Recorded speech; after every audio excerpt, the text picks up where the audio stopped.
Isang mapagpalang araw sa inyong lahat mga kasyasat worldwide. Welcome back to the Talakayan segment of our Batakan program. This time I will present to you the compilation of my previous blogs pertaining to the best practices to be adopted by a certain worker. Actually, this is a Taglish version of discussion in order for our listeners to easily understand the points of our discussion. Likewise, this presentation or vlog is in consonance to the previous request of our listener for the complete discussion of the subject matter. So, thanks for that. Highly appreciated po, and this is now the compilation of our blogs concerning the best practices of to be adopted by a certain worker. Forward, our topic is about the best practices to be adopted by a certain worker, especially if she or he belongs to an organization or large group. Okay? Actually, our discussion is according to own experience. And I believe that it could help any worker in dealing with his work, especially during transition period, wherein the latter not master or not yet master his work in general and duties and responsibilities in particular. Kasi basic procedure nga naman na isang manggagawa pag hindi alam ang kanyang trabaho because of lack of knowledge or whatsoever ay kailangang magtanong sa kanyang kasamahan o kung hindi man yung kanyang mga opisyal sa organisasyon. Okay?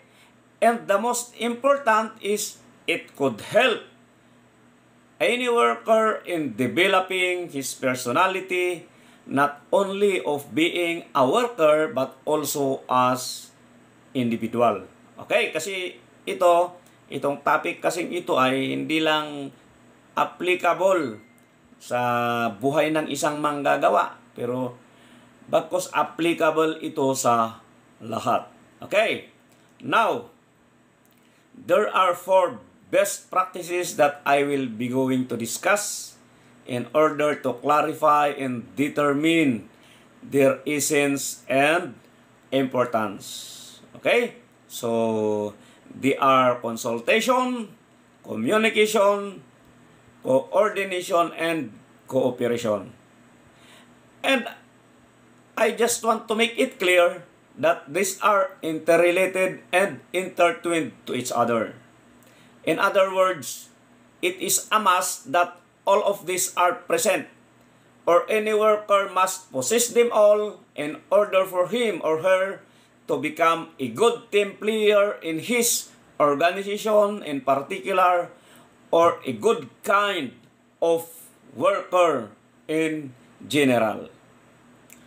Now, let us discuss something about the first one, which is consultation. So, there is an old saying that 2 heads are better than one. No? And such certainly manifests that any worker should oblige to ask his or her co-workers, especially supervisors or leaders, about any job-related issues that he needs to know so he can carry out his work properly. Napaka-importante yon na gagawin ng isang worker, lalo pag hindi talaga alam ang kanyang gagawin. Okay?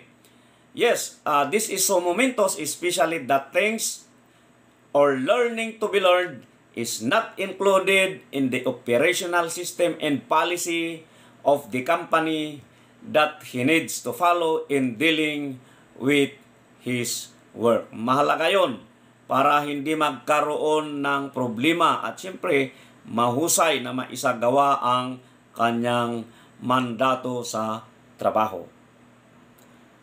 But why some workers fail to ask their leaders in times of disputes or lack of knowledge about their job? Bakit kaya nagkakaroon ng ganitong problema? Actually, it is practical in human nature that some workers refusing to ask their co-workers or supervisors. This is very natural because of their own reasons. But again, according to experience, there are two reasons kung bakit. Number one is because of shyness, of being known or identified as ignorant from the eyes of their co-workers. Yung iba kasi nahihiya talaga na malaman ng kanilang kasamaang empleyado na hindi nila alam ang kanilang ginagawa. That is one.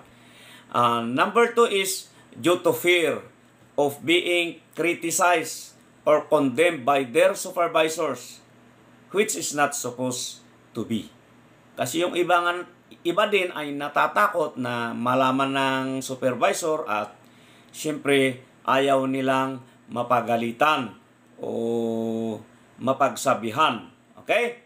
But again, basic protocol kasi yun that if you don't know something about your work or job, then the best effort for you to do is to ask and seek the assistance of your coworkers. Lalong-lalo na yung officers mo for that matter. Actually, that is the best move. Hindi lang yun ideal move. Yun ay practical pa. Okay? But anyway, in this particular issue, a certain leader must adjust himself. That requires his ability to determine the needs of his subordinates for that matter. Actually, dito natin nasusukat ang kakayahan ng isang namumuno kung alam niyang i-determina yung mga pangailangan ng kanyang mga tauhan. And of course, he can do it by means of an effective and efficient observation and supervision over his men. Okay, now, the problem is, if your supervisor doesn't know how to deal with this kind of situation or particular circumstance, anong mangyayari? Automatic yun, kuidaw ka. Hindi mo alam ang iyong gagawin. That's why, if you are a good worker, belongs to a large group, then you must know how to execute and observe this kind of protocol for you to cope up and deal properly with everything surrounding your work. Because at the end of the day, you are responsible and accountable to what you do inside your workplace. Yun yung problema. Ano man yung mangyari, siyempre, ikaw yung mananagot sa anumang gawain mo. Okay, so kailangan you need to cope up and deal with this kind of situation. Okay? Anyway, these are the important points of discussion as far as consultation is concerned. Now, this time, I will be going to discuss another best practice. Actually, this is the second one, being identified as communication. Guys, this is so important not only at workplace but also at home and wherever you are. Ito ay magagamit mo in order to facilitate all of your activities in life. So, this is how important communication in our daily life. According to the experts, in general term, communication is the key. Which is true. Because it is practical in human nature that we need this for us to exist. Otherwise, we are nothing for that matter. Hindi tayo magiging successful sa mga gawain natin unless we can communicate. Okay, bakit? Malalaman nyo yan as we go on with our discussion. Okay, anyway, para sa mga tropa at ating mga viewers na hindi pa alam kung ano yung katuturan o meaning ng communication, in simple definition, It is the process of conveying information from one person to another. No? For better understanding, it is a bilateral. Kaya nga, one person to another, at least dalawa pataas. No? It is bilateral and authentic contact or connection of concerned parties. No? Kaya naman sinasabing authentic kasi in communication kasi kailangan nandyan yung totoo, yung tapat na purpose kung bakit ka nakikipag-ugnayan. No? Otherwise, hindi communication yon kung ikaw ay kumukuha ng tamang informasyon at ikaw naman ay nagbibigay ng mali. No, that is not a communication. Kasi hindi yon ang purpose. Ang purpose ng communication is, of course, for the benefit of the two parties involved. Okay? Now, what is the relationship and importance of communication to your job as worker in particular? No?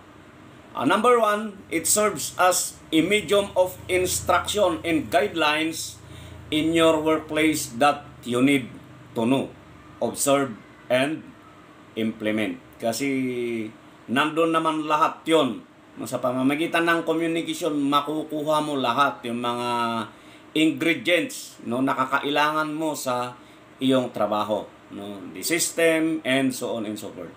At of course, magsisilbi itong avenue, no, it serves as avenue of all activities, no, lahat ng kasamahan nyo o kasamahan mo sa organisasyon, no, inside the workplace, no, nandun lahat. No, in other words, sa lahat ng bagay, pagkakataon, pangyayari sa lugar ng iyong trabaho ay magagamit mo ang communication. Ngayon, sa anong paraan? Or and in what way na ito ay magagamit mo? May tatlong paraan kasi ang communication, guys. Una, by way of direct communication or conversation, no? From worker to another worker. No, yung direktang pakikipag-usap. No, of course, kakailanganin natin dyan para mahusay ang communication natin. Kailangan natin dyan yung tactfulness, persuasiveness, yan. Body language, no, yung tamang galaw ng katawan, gesture ng katawan. At much more yung courtesy and discipline while at conversation. No, kailangan magalang tayo at saka dapat proper ang pakikipag-communication natin, no? So, anyway, maraming proseso dyan. Yung mga binanggit ko, may mga proseso na dapat susundin upang maisagawa nyo ito ng maayos at mahusay. Okay?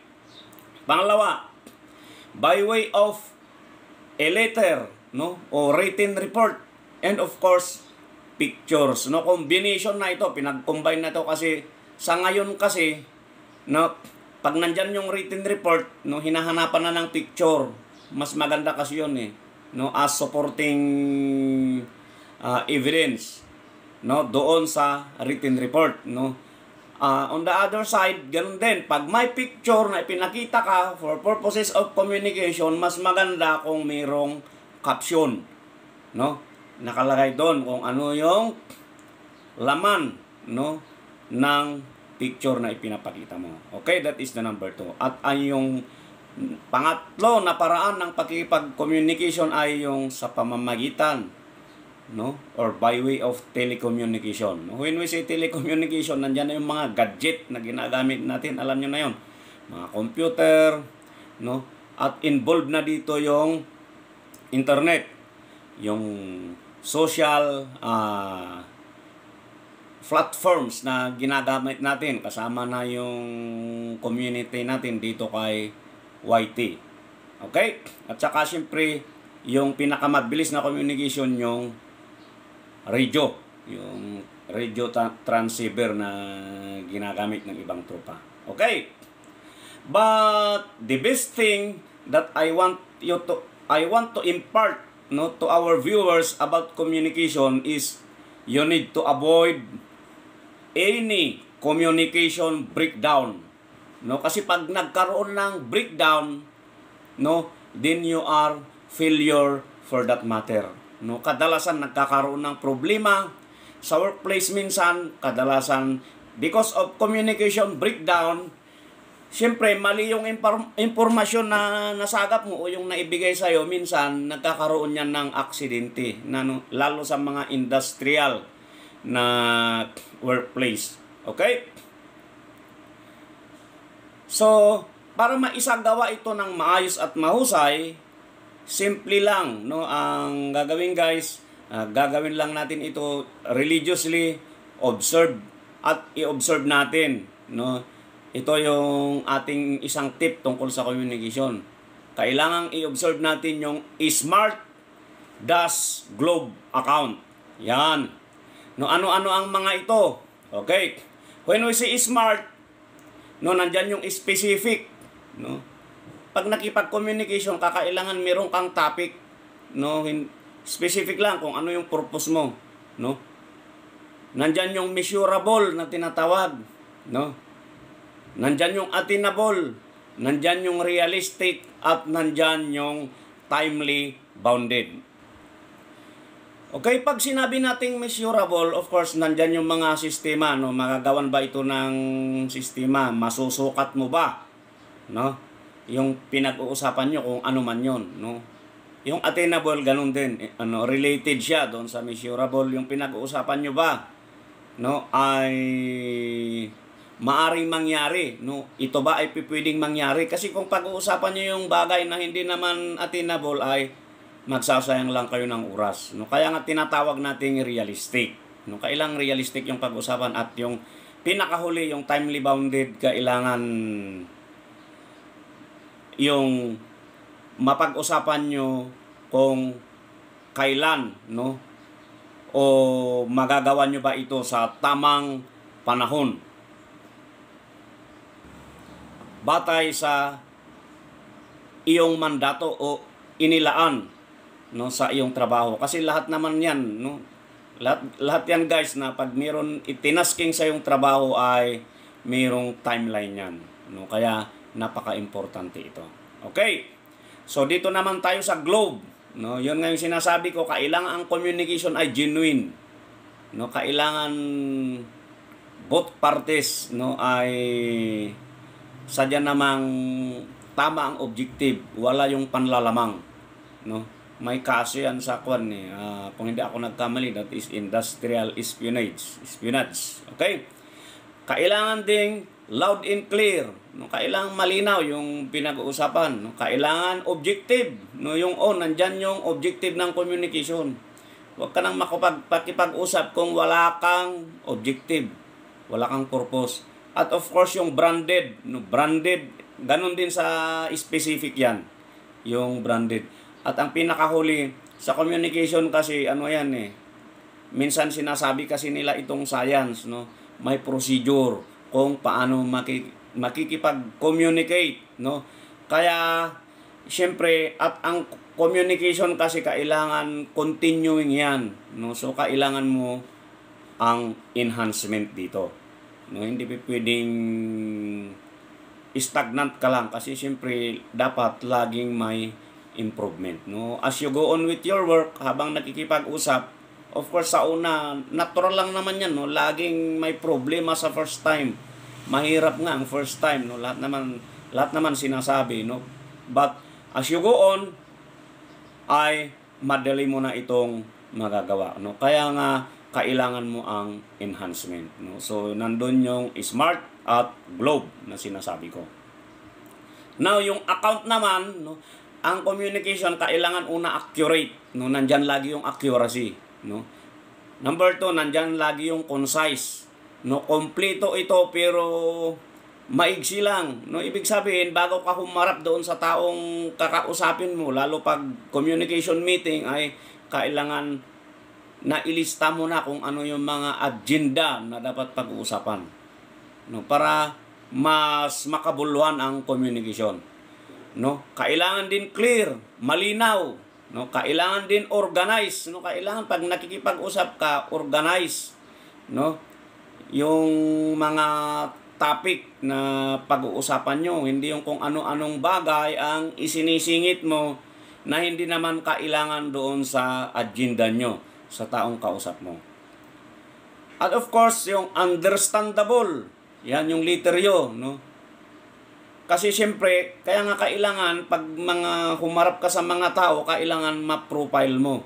Yung mga taong kung saan ikaw ay makikipag-communicate o ugnayan. Para alam mo kung ano yung medium of language na gagamitin mo. Di ba? Minsan, napaka-importante ito itong understandable kasi pag nagkaroon ng breakdown, yung hindi pagkakaintindihan, no, dahil dito, ay minsan magkakaroon ng hindi pagkakaunawaan at yun nga hahantong pa sa mga insidente o aksidente. No? Simple lang yan, no? Sa mga industrial na kumpanya, minsan may mga na-aksidente yan dahil lang sa paggamit ng Bisaya at paggamit ng Tagalog o Ilocano kasi siyempre may mga words kasi dyan na ginagamit na magkakasalungat ang meaning. Okay, nakikita naman natin yan. Nakapost naman yung iba dyan sa social media. Maso-search nyo din yan. Dito pa rin sa ating community. Okay? Kailangang malinis, no? Pag makikipag-communicate ka, lalo pag meeting yan, of course, ay kailangang disente ka sa personal appearance at syempre, pati yung pananalita mo, kailangang malinis din, no? Disente. No, wag kang mag-ano ng mga unsavory words, no, yung hindi magagandang salita na hindi mo dapat sabihin doon sa taong kausap mo. Okay? At nandito lagi, no, hindi nawawala yung timely kasi importante kasi, no, sa lahat naman ng gawain nandiyan yung timeline o yung target date, no. Yun yung pinaka-importante, no? Kailangang makuha mo ito. Okay? So, these are the important points of discussion as far as communication is concerned in relation to the job of a certain worker. But again, no, I would like to reiterate na hindi lang ito applicable sa worker, no? At hindi lang ito applicable doon sa workplace ng mga manggagawa. Applicable ito sa lahat, no? Applicable sa lahat ng bagay, no? As long as you are dealing, no, with your transactions or daily transactions in life. Okay? Guys, may kasabihan sa wikang English na in union, there is a strength. Kung may pagkakaisa, magkakaroon tayo ng pambihirang lakas. At ang pagkakaisa at pambihirang lakas na yan ang gagamitin natin upang makapagbigay tayo ng maayos na kalidad ng trabaho at mahusay na serbisyo publiko. Okay, tayo, sinabi ko na kasi pare-parehas naman tayong worker at nagsisilbi. No, kahit nasa pribado tayo ay kahit paano nagsisilbi tayo sa publiko. And you know guys, this old but classic saying, serving as foundation of all reasons why a worker needs to coordinate with his co-worker. No? Of course, while inside the workplace. No, ito yung pinakarason kung bakit kailangan niyang makipag-coordinate. Kailangan natin makipag-coordinate sa ating kasamahan sa loob ng trabaho. Ito rin yung rason why I consider this as one of the best practices to be adopted by a certain worker o manggagawa. No? Actually, not only to his work, but also to his personal life. Kasi ito magagamit natin, no, even sa personal nating buhay. Okay? But to discuss further about coordination, I would like to share my opinion, no? Let us define this, no, according to my experience, no? As a leader of some organizations, employees in organizations in the past, o yung mga grupo, no, ito yung definition ko sa coordination. Ito ay isang systematic way of bringing people or workers in a certain organization into a harmonious movement and environment according to established protocol and operational system. If you are in a certain organization, it is a definite but complete team effort, or all of the members of such organization or group must properly work together according to protocol and given task. So, sa madaling sabi, ang coordination pala, dito pala sa coordination, may protocol na sinusunod upang maisagawa natin ito ng maayos at mahusay. And the main tool in coordination ay walang iba kung hindi ang communication. Ito yung nagagamit natin pag tayo ay nakikipag-coordinate. Because how could we coordinate without communicating? Okay? So, and you know guys, it is easy to say na tayo ay makipag-coordinate. No? It is practical by nature yun. Pero, mahirap itong gawin dahil hindi nga basta-basta. No? Why? Yun nga, there is always a procedure and system to follow, which is very important nga naman, no, for us to observe and execute para magiging successful ang ating coordination. Okay? And to discuss the whole package or concept of a good coordination in any group or organization, may tatlong players kasi na nai-involve dyan, no? Para sa kaalaman ng hindi pa nakakaalam. No? Ang tatlong players dyan, of course, is the management, the managers, and supervisors, and the workers. No? Karamihan tayo, nandoon tayo sa pangatlo. Okay?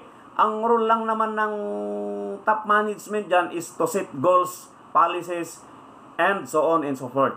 No? Kailangan nilang gumawa ng maayos na organization, no, yung organizing. Kailangan nilang magbigay ng maayos at maganda na operational requirement ng grupo. No, when we say operational, nandyan yung mga equipment, budget, at lahat ng mga technical na support na dapat nilang ibigay sa mga tao. Okay? Ang pangatlo, yung operational system. Kailangan nilang mag-set ng definite na procedures and guidelines na susundin. No? Kailangan nilang mag-designate. No? Nandun yung designation ng tasking at position. Sorry, mauna yung position. Position at tasking. At of course, nandun yung paglalagay nila ng mga tao na mag-supervise o in charge sa supervision and coaching. Kasi napakahalaga yun. No? Yun nga, yung mga supervisors, yung mga coach, yun yung pangalawa, yung mga managers at supervisors. No? At ang huli na kailangan nilang isisit is yung quality management system. No? Nandun yung inspection, training, evaluation. At syempre, ang gagawa din dito ay yung mga managers and supervisors. No? Kailangan nilang mahusay na i-implement, no, yung mga operational system at quality management system na ito. No?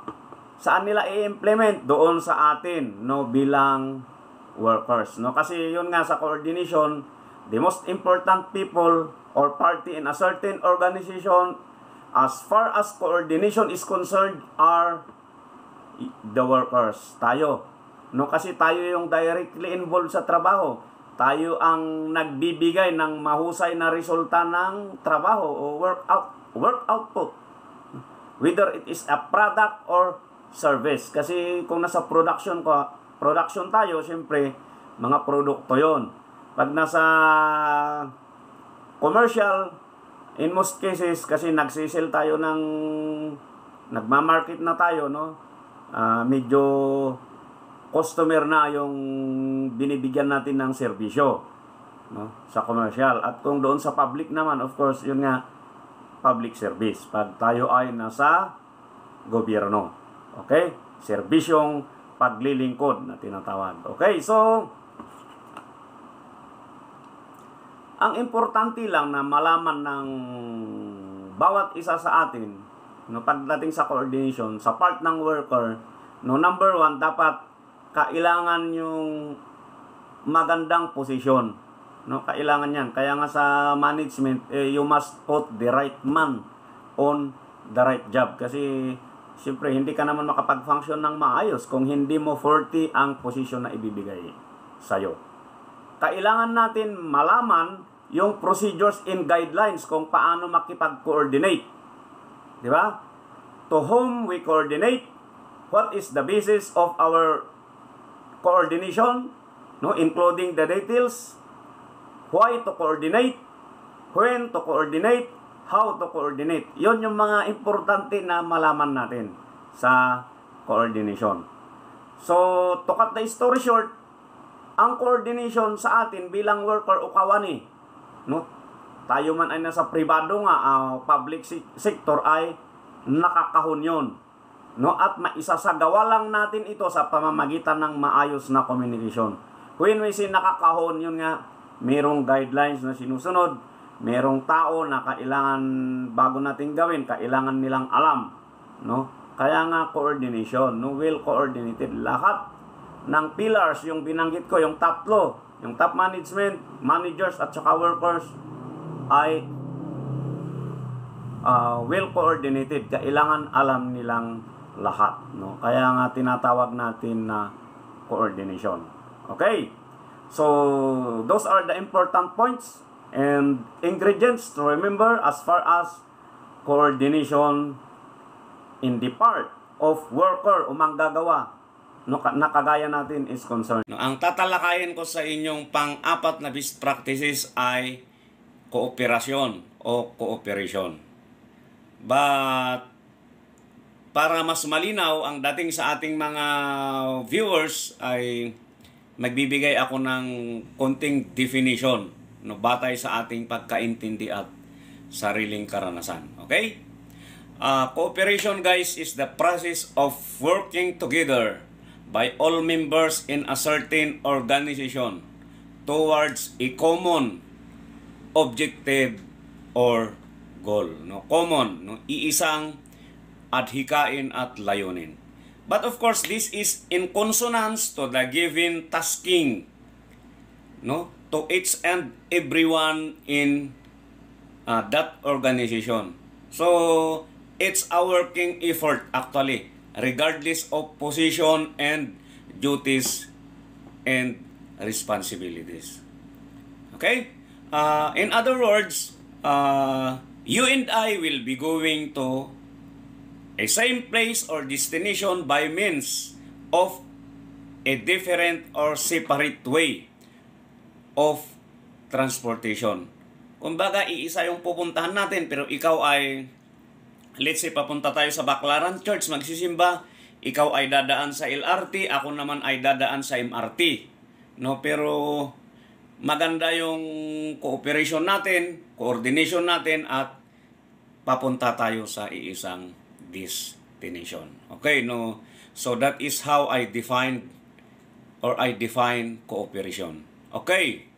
Now, mahalaga ang cooperation sa bawat worker dahil ang practice na ito o kasanayang ito ay nagiging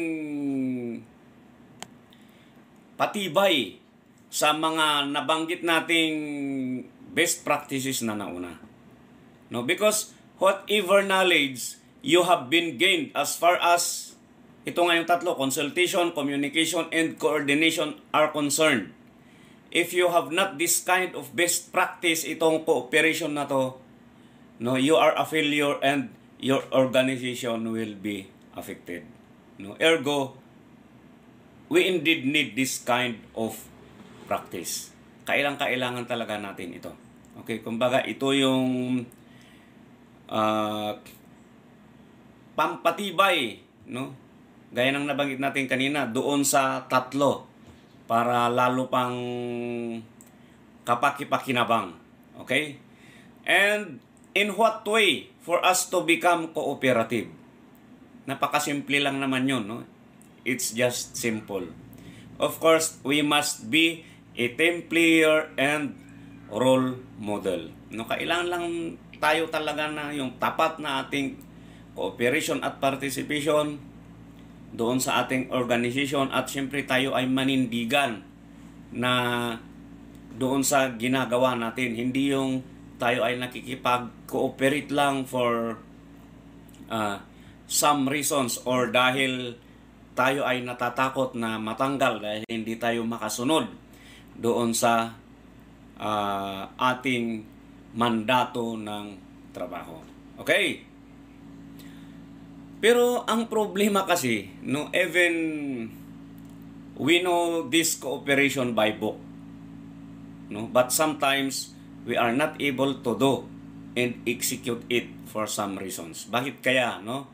May mga ilang factors, no, why cooperation sometimes affected. No, meron tayong 5 na inihanda. Okay? At unahin na natin yung number 1, no? Ang worker kasi, no, magkakaiba yan, no? Yung ng level, no, of physical capabilities, no, in terms of industriousness vis-a-vis laziness, di ba? May mga tao kasing talagang nasanay na masipag mula pagkabata. May mga taong kailangan lang magsipag dahil kailangan, no? Hindi kasi pare-parehas, no, ang level. Yun nga yung physical capabilities natin. Pero siyempre pag nasa organization tayo ay nagbubuklod sa pamamagitan ng procedure. Pero yun nga, ito nga yung personality natin. Kaya nga natin ito tinatalakay kasi, no, sabi nga nila, honesty is the best policy. No, bakit kailangan mo pang sundin bakit kailangan mo pang gawin batay sa procedure kung kaya mo naman gawin, no, batay mismo, no, sa puso mo, sa isip mo. Mas maganda yun, yung talagang ginagawa natin ng kusa. Okay? So ito yung isang rason. Kaya nga kailangan talaga kung medyo ikaw ang boss sa iyong bahay at nandun ka sa loob ng trabaho, you need to adjust. No, may procedure naman for that matter. Pero ikaw na mismo ang mag-adjust doon sa sarili mo para masasabi natin na o maibigay mo yung loyal cooperation mo doon sa grupo. Okay? Number 2. Ito yung tinatawag nating egoism, di ba? Yung pride. Meron kasi tayong kanya-kanyang pride. Minsan nakakaapekto ito sa cooperation natin, no? Lalo yung mga katropa natin, mga kasamahan natin is sa tingin natin sa sarili natin, mas magaling tayo sa kanila pero mas mataas yung posisyon nila, di ba? So apektado yung natin, no, yung ego natin, no, which is hindi dapat kasi nasa organization tayo. Pag pinairal kasi natin to, apektado ang ating cooperation. Okay? Pangatlo, yung greediness, no, yung katakawan. Likas kasi na may mga worker talaga na gusto nila lagi silang lamang. 'Di ba? Lagi silang nakakalamang sa kanilang mga kasamahan sa grupo, no, which is hindi naman dapat. Kasi siyempre kung ano yung given task mo, kailangan gawin mo. And if you extend beyond such tasking, mas maganda, no, para meron kang mai-contribute lalo para sa ikakaganda ng iyong organisasyon. Pero likas yun, no, sa isang grupo meron talaga yan, meron yung mapanlamang, meron yung magugulang, no. Ngayon siyempre yun dapat ang matanggal, no, ng lahat, hindi lang tayo. Kasi kung wala sa atin yun at yung kasamahan naman natin ay meron, definitely apektado ang balangay, apektado yung organization natin, no. Kaya nga anyway, role naman na yan ng opisyal o kung sino man yung namamahala, no, sa atin kung halimbawa tayo ay workers. Okay? So yun yung alisin natin sa ating katawan. Hindi tayo dapat matakaw, hindi tayo dapat magulang, no. Mas maganda yung nakakalamang tayo ng trabaho. Yung iba kasi dyan, sadya talaga nilang tinitipid, no. Lalo kung meron silang rason na hindi nakukuha, yun, bumabawi, no, which is a wrong practice or trait. Hindi natin dapat gawin yun. Okay? Ang pang-apat, no, yung petty jealous. No, likas sa Pinoy kasi ito yung mga inggitiro at inggitira. No, nakakasira ito sa kooperasyon ng bawat isa. No, mamaya nag-away-away na kayo diyan, 'di ba? O mamaya dahil sa sobrang inggit mo, hindi mo na magawa yung trabaho mo, sisirain mo pa yung kasama mo. Sinong apektado diyan, no?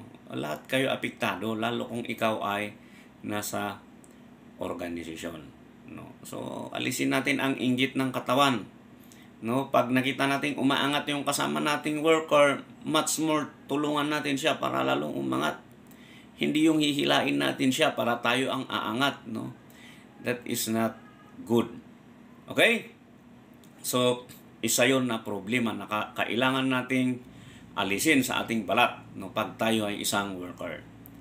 At yung panglima, no, ito yung likas na nangyayari talaga. Sadyang may mga worker talaga na lawless, no?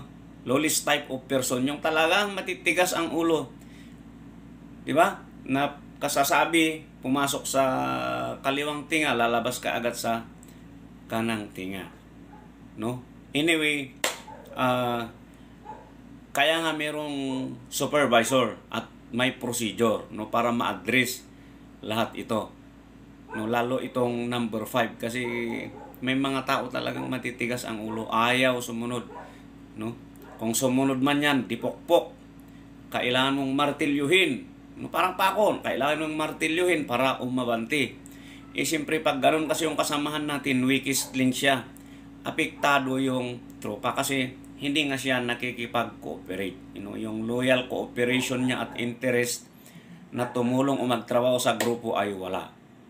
No? Yun yung problema. Okay? So again, these are the factors that we need to address kung tayo ay worker sa isang organisasyon. No? Para maibigay natin ang tapat na cooperation sa ating grupo at kasamahan. So guys, yun lang ang mga importanteng bagay na ating ma-share as far as cooperation is concerned. Pero again, napaka-importante ang cooperation sa isang worker, no? Sabi nga nila, kailangan tayo ay team player, no? Ganun lang kasimple, parang sa basketball yun eh, na kung hindi tayo makikipag-cooperate, kung hindi tayo team player, tayo ay matatalo. Yung work output natin ay bagsak. At siyempre, sino ang apektado? Lahat tayo, apektado yung kumpanya natin, pati tayo mismo ay apektado. Ito nga, contribution. Actually, if you execute well, the last 4 C's, yung 4 na nauna nating natalakay, no, na best practices, it is safe to say that you can do now your work in an efficient and effective manner. And accordingly, nagawa mo na rin itong contribution na ito. But of course, in consonance to the demand and expectation of your employer and co-workers only. Okay? But yun nga, it is a different story if you could do something special and momentous kind of work as far as this contribution is concerned. Yung something na meritorious and commendable, not only to gain recognition from your employer and co-workers, but also to leave a legacy in your workplace and institution. Actually, guys, maraming uri ng manggagawa na ganito. Sadyang striving sila at dedicated sa kanilang trabaho, no? Because ang kanilang motivation, no, is not only to gain something for their family, no, something for their daily living, but also to provide quality works and services to the people to the best of their capabilities. Kaya may mga workers, no, may mga na gumagawa ng maraming initiatives, innovation, and so on and so forth para mapaunlad lang nila, no, o maisaayos palalo yung serbisyo na ginagawa ng kanilang organisasyon. Okay? So this is commendable, provided that it cannot violate the prevailing policies of the company for that matter. And of course, ito ay hindi nakakaapekto sa ibang worker. Kasi may mga worker na gustong, o dahil sa kagustuhang ma-recognize, dahil sa kagustuhang mapaunlad palalo yung kumpanya, yung diskarte ng kumpanya, yung quality of work, and so on and so forth, ay ginagawa nila ito, no, without knowing na nakakatapak sila ng kanilang kasamahang worker, no. May mga pagkakataon kasing ganun, no, kasi may mga inisyatibo o programa na pabor doon sa employer pero something na nakakaapekto doon sa worker, no, which is not in consonance dito sa contribution na sinasabi natin, no. Kasi ang sa atin, di ba, doing the nastiest things in a nicest way, yung win-win lahat, no, and there are so many ways to do it, no. Hindi yung ibang party lang ang nakikinabang. Dapat yan sa mga inisyatibo o mga programa na gusto nating i-contribute, no, sa ating trabaho, ay dapat makinabang lahat, pabor sa lahat, hindi lang yung papabor sa ibang party, no. Hindi naman maganda kung papabor lang sa ating mga worker, no, apektado yung employer, no, hindi naman maganda pag ganun. Kaya kailangan win-win. Okay? So yun yung tinutumbok natin dito sa contribution na ito. At bago ko tapusin, no, ang ating talakayan, gusto kong ibahagi sa inyo ang isang kasabihan from the late and former President of the United States of America, no? The great John F. Kennedy said, "Don't ask what your country can do for you, but rather ask yourself what you can do to your country." In the same manner, no, ganito rin dapat ang mindsetting natin bilang isang worker, anuman profession meron tayo o institution na ating kinabibilangan, no, naway ang motibasyon natin ay hindi lang para sa ating sarili, bagkus para rin sa ating employer, mga kasamahan sa trabaho, at higit sa lahat para sa ating mga kababayan na nangangailangan ng mahusay na resulta ng trabaho at serbisyo. Okay? At bakit ko nasabi? You know guys, worker ka man ng mga pribadong kumpanya, no, dito sa ating bansa, o ikaw man ay nasa iba yung lugar, yun nga kayo, mga tropa nating OFW, no, o kahit saan ka man naroroon, no, as long as that you are a legit Filipino citizen, no, ang contribution mo sa ating bansa at sa ating mga kababayan, no, ay laging nariyan, no, hindi lang doon sa workplace na kinaroroonan mo, pati dito, no, nandyan ang iyong contribution. Kaya ugaliin mo, dapat gawin yung mga best practices na ito, no.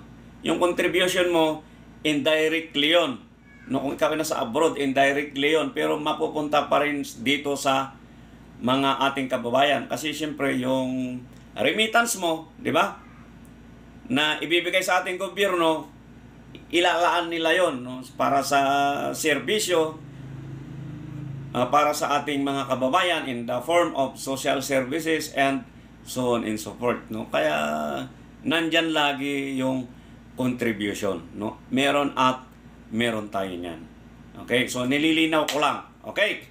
So dito na magtatapos ang ating talakayan at ito na rin ang kabuuan ng ating paksa. Yun nga yung best practices na dapat taglayin ng isang manggagawa.